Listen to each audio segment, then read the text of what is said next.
Au terrain d'exercice vous est présenté par TaylorMade.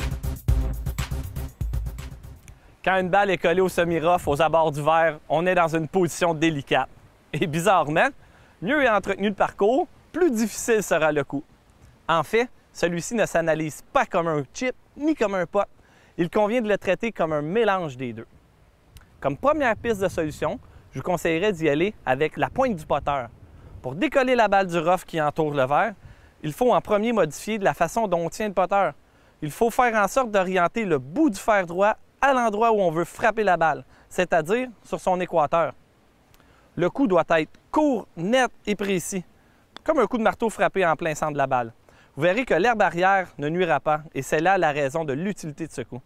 La balle va sauter un petit peu, puis très bien rouler au green grâce à l'effet topspin qui l'anime. La deuxième solution peut être la lame du wedge. Je recommande de vous adresser à la balle comme s'il s'agissait d'un pot. Sauf que cette fois-ci, c'est la lame du bâton qui frappe le milieu de la balle.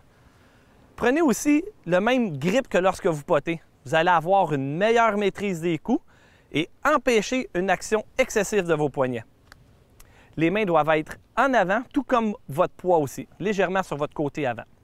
Tenez votre wedge à mi-balle et faites un élan arrière compact en cassant très peu les poignets. Maintenant, il faut frapper la balle avec le bas du bâton, juste au-dessus du milieu de celle-ci. Soyez rythmé, il ne faut pas donner un coup sec sur la balle. C'est une très bonne situation quand le trou est très près.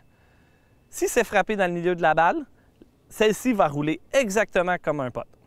En troisième solution, vous pouvez expérimenter un hybride ou un bois d'allée. Cette option est intéressante si vous avez de la difficulté à faire des bons coups d'approche roulés. La semelle de ce type de bâton étant plate, il est pratiquement impossible que le bâton rentre dans le sol. Pratiquez bien et surtout, amusez-vous.